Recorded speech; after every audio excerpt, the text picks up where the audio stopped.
할렐루야. 오늘도 우리를 사랑하셔서 우리에게 새날을 주신 하나님을 찬양합니다. 오늘도 예배를 통해서 여러분의 삶을 통해서 하나님께 영광 돌리는 삶을 사시기를 축복합니다.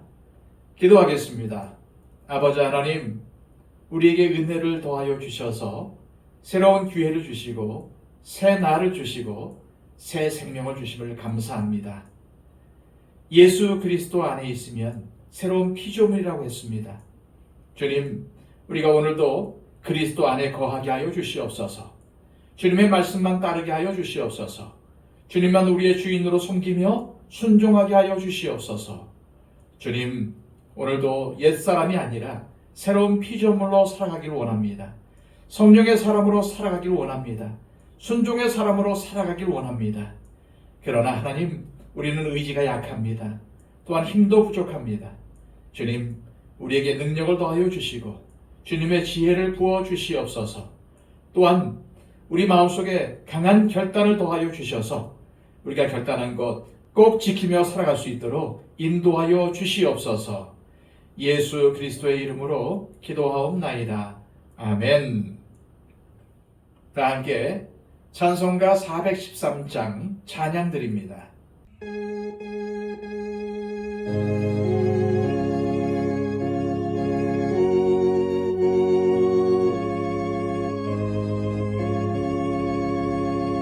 내 평생에 가는 길 순탄하여 늘 잔잔한 강 같든지 큰 풍파로 무섭고 어렵든지 나의 영혼은 늘 편하다. 내 영혼 평안해. 내 영혼 평안해. 점막이는 우리를 삼키려고 입 벌리고 달려와도 주 예수는 우리의 대장되니 끝내 싸워서 이기리라. 내 영혼 평안해. 내 영혼 평안해. 내 지은 죄 주홍빛 같더라도 주 예수께 달래면 그 십자가 피로써 씻으사 있는 보다 더 정하리라. 내 영혼 평안해. 내 영혼 평안해. 저 공중에 구름이 일어나며 큰 나팔이 울릴 때에 주 오셔서 세상을 심판내도 나의 영혼은 겁없으리. 내 영혼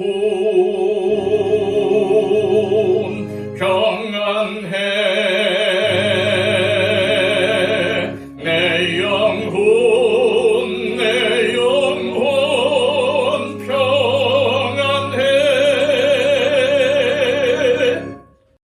이 시간 우리에게 주시는 하나님의 귀한 말씀은 신약성경 히브리서 12장 14절에서 17절까지의 말씀입니다. 신약성경 367쪽입니다. 모든 사람과 더불어 화평함과 거룩함을 따르라. 이것이 없이는 아무도 주를 보지 못하리라. 너희는 하나님의 은혜에 이르지 못하는 자가 없도록 하고 또 쓴 뿌리가 나서 괴롭게 하여 많은 사람이 이로 말미암아 더럽게 되지 않게 하며 음행하는 자와 혹 한 그릇 음식을 위하여 장자의 명분을 판 에서와 같이 망령된 자가 없도록 살피라. 너희가 아는 바와 같이 그가 그 후에 축복을 이어받으려고 눈물을 흘리며 구하되 버림바가 되어 회개할 기회를 얻지 못하였느니라. 아멘. 우리는 지금 히브리서를 통해서 믿음으로 사는 것이 무엇인지를 묵상하고 있습니다. 히브리서 기록자는 12장에서 믿음의 삶을 살기 위해 첫째, 무거운 짐과 얽매이기 쉬운 죄를 벗어버려야 한다고 했고, 둘째, 잘 참고 인내해야 한다고 했습니다. 그리고 이어서 잘 참고 인내하려면 하나님 아버지의 징계가 사랑이라는 생각의 변화가 있어야 한다고 했습니다. 히브리서 기록자는 믿음의 사람으로 살아가기 위해서 우리가 반드시 추구해야 할 삶의 방식에 대해서 계속적으로 이야기합니다. 14절입니다. 모든 사람과 더불어 화평함과 거룩함을 따르라. 이것이 없이는 아무도 주를 보지 못하리라. 여기서 따르라는 말은 애써서 추구하라는 말입니다. 노력해야 한다는 말입니다. 화평함과 거룩함을 추구하지 않고서는 아무도 주를 보지 못하리라는 말씀에서 이 노력, 이 추구가 얼마나 중요한 것인가를 알 수 있습니다. 따라서 우리 그리스도인들은 먼저 화평을 추구해야 합니다.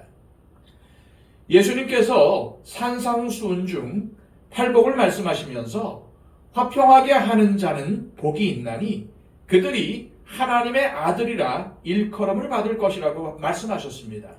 이 말씀을 받아 히브리서 기록자는 화평을 추구하라고 한 것입니다. 하지만 화평하게 하는 삶이 쉽다면은 히브리서 기록자는 아무도 주를 볼 수 없다는 과격한 표현까지 사용하지는 않았을 것입니다. 화평을 이루는 삶이 어렵기 때문에 화평을 이루기 위해 노력해야 한다고, 그래야 주님을 볼 수 있다고 한 것입니다. 성경에는 화평에 대해 말씀한 곳이 많습니다. 마가복음 9장 50절에 소금을 두고 화목하라. 로마서 12장 18절에 할 수 있거든 모든 사람으로 더불어 평화하라. 로마서 14장 19절에 이러므로 우리가 화평의 일과 서로 덕을 세우는 일에 힘쓰나니. 데살로니가전서 5장 13절에 너희끼리 화목하라. 디모데후서 2장 22절에 의와 믿음과 사랑과 화평을 따르라. 베드로전서 3장 11절에는 화평을 구하며 그것을 따르라고 합니다. 무슨 말입니까? 믿음의 사람으로 살아갈 때 반드시 추구해야 할 중요한 덕목이 바로 화평이라는 것입니다. 어느 교회 주보에 이러한 글이 실려 있었다고 합니다. 일을 하기 위해 화평을 깨뜨리지 말라. 이 말은 일보다 화평이 더 중요하다는 의미입니다. 예수님은 우리에게 세상이 알 수도 없고 줄 수도 없는 평안을 선물로 주시기 위해서 오셨습니다. 그리고 그 평안을 가지고 모든 사람과 화평하라고 도전하십니다. 이것은 내가 좋아하는 사람과만 화평하라는 것이 아닙니다. 모든 사람과 화평해야 합니다. 그러므로 다른 사람들과 다투고 문제를 일으키는 그리스도인은 그리스도인이라는 이름에 먹칠을 하는 사람입니다. 그리스도인은 화평을 추구해야 합니다. 그리고 나로 인해 화평이 깨질 것 같으면 차라리 가만히 있는 편이 더 낫습니다. 화평함에 이어 두 번째 추구해야 할 것은 거룩함입니다. 야고보서 4장 4절입니다. 가늠한 여인들아, 세상과 벗된 것이 하나님과 원수됨을 알지 못하느냐. 그런즉 누구든지 세상과 벗이 되고자 하는 자는 스스로 하나님과 원수되는 것이니라. 거룩은 세상으로부터 구별되었다는 의미입니다. 그런데 이것이 화평과 짝을 이루고 있다는 것을 주의해서 보시길 바랍니다. 우리 그리스도인이 추구해야 할 화평은 세속화되는 것이 아닙니다. 믿음을, 하나님의 말씀을 포기하는 것은 화평이 아니라는 것입니다. 거룩함을 따르지 않는 화평은 진정한 의미에서의 화평이 아니라 세상과의 타협이요 변절입니다. 그냥 좋은 것이 좋다는 생각은 거룩함을 방해하는 잘못된 생각이라는 사실을 명심하시기를 바랍니다. 하나님께서 이스라엘 백성들에게 애굽의 풍속과 가나안의 풍속을 따르지 말라고 하셨습니다. 이것이 바로 세상을 사랑하지 말라는 의미요, 이 세대를 본받지 말라는 말씀의 뜻입니다. 세상을 따르지 않는 것, 이 세대를 본받지 않는 것이 바로 거룩입니다. 그리고 이것은 우리 그리스도인들이 평생을 추구해야 할 덕목입니다. 우리 그리스도인들이 추구해야 할 것이 화평과 거룩이라면 살펴서 버려야 할 것은 세 가지입니다. 먼저 은혜에 이르지 못하게 하는 것이 있다면 살펴서 버려야 합니다. 15절 상반절입니다. 너희는 하나님의 은혜에 이르지 못하는 자가 없도록 하고. 이 말씀은 하나님의 은혜에서 멀어질까 두려워하라는 말입니다. 하나님의 은혜에 이르지 못하고 멀어지는 삶은 결국 흘러 떠내려가게 됩니다. 따라서 우리 그리스도인들은 우리 안에 하나님의 은혜가 식는 것을 경계해야 합니다. 예배를 등한히 하고 성경 공부나 묵상을 등한히 하고 기도 생활도 등한히 하면서 나는 좋은 그리스도인이라고 생각해서는 안 됩니다. 아무리 좋은 그리스도인으로 살고 싶어도 하나님의 은혜가 없으면 안 됩니다. 그 속에 하나님의 은혜가 없는 그리스도인에게는 기대할 것이 없습니다. 항상 은혜의 자리를 사모하시고 하나님의 은혜를 여러분의 속에 채우시길 바랍니다. 두 번째는 내 안에 쓴뿌리가 나는 것을 살펴서 그 쓴뿌리를 버려야 합니다. 15절 하반절입니다. 또 쓴뿌리가 나서 괴롭게 하여 많은 사람이 이로 말미암아 더럽게 되지 않게 하며. 내 안에 쓴뿌리가 나면 자신도 괴롭게 하고 또 다른 사람까지 더러움을 입히게 만든다는 것입니다.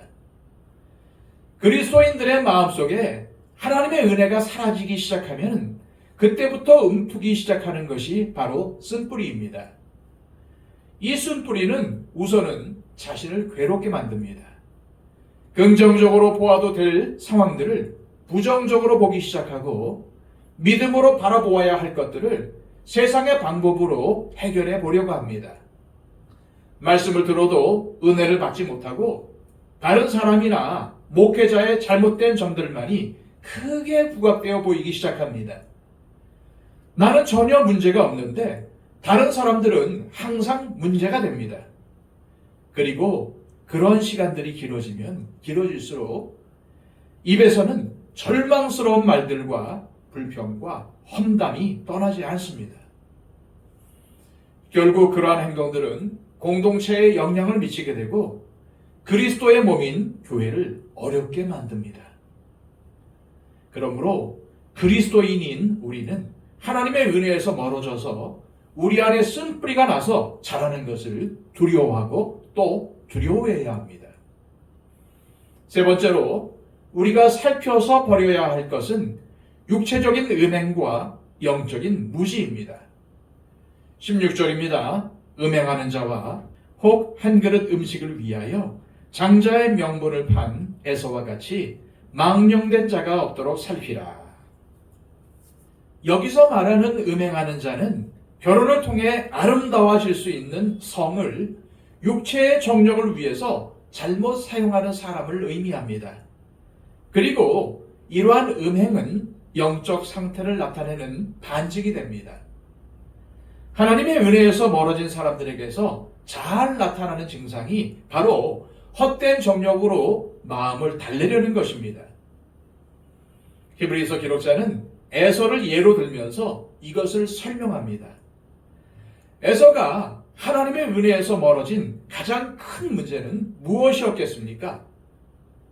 그것은 바로 하나님께서 주신 것인 줄 알고 귀하게 여겨야 할 장자의 명분을 당장 배가 고프다는 이유로 죽 한 그릇에 팔아버린 영적 무지에 있습니다. 에서는 당장에 자신이 배고픈 사실만 중요하고 뒷날 장자가 상속받게 될 축복은 가볍게 취급했습니다. 다시 말해서 하나님 나라의 가치를 팥죽 한 그릇만도 못하게 여긴 것이라는 말입니다. 우리 그리스도인들이 살펴야 할 것은 바로 이것입니다. 하나님 나라와 믿음에 대한 소중한 가치를 하찮게 여겨 세상 것과 바꾸는 에서의 뒤를 따라가지 말아야 한다는 말입니다. 이제 마지막으로 17절입니다. 너희가 아는 바와 같이 그가 그 후에 축복을 이어받으려고 눈물을 흘리며 구하되 버림바가 되어 회개할 기회를 얻지 못하였느니라. 에서에게서는 기회가 이미 지나가 버렸습니다. 회개할 기회를 얻지 못했습니다.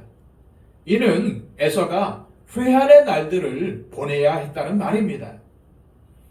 그러므로 우리는 화평과 거룩을 생명처럼 여기며 모든 사람과 화평한 삶을 살기 위해서 애쓰고 세상에 휩쓸리지 않고 거룩하게 살려고 노력해야 합니다.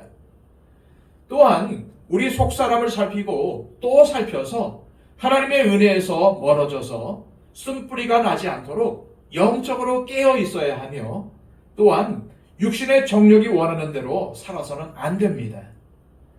에서가 하나님의 은혜를 버리고 육신의 정욕대로 살다가 회개할 기회를 얻지 못했다는 사실을 우리는 명심 또 명심해야 합니다. 이 시간 기도하실 때 하나님 아버지 오늘 말씀을 가슴에 새기며 살길 원합니다. 주님의 명령대로 모든 사람과 화평을 이루며 거룩한 삶을 살게 하옵소서. 또한 하나님의 은혜에서 멀어지고 속에 쓴 뿌리가 나서 나 자신과 사람들을 괴롭게 하는 것이 나에게 있는지 나의 속사람을 살피게 하시고 육신의 정욕이 아니라 성령 하나님께서 이끄시는 대로 순종하는 삶을 살게 하옵소서. 기도하시기를 바랍니다. 111 기도를 통해서 나의 기도가 필요한 많은 분들을 위해서 간절히 기도해 주시기를 바랍니다. 기도하겠습니다.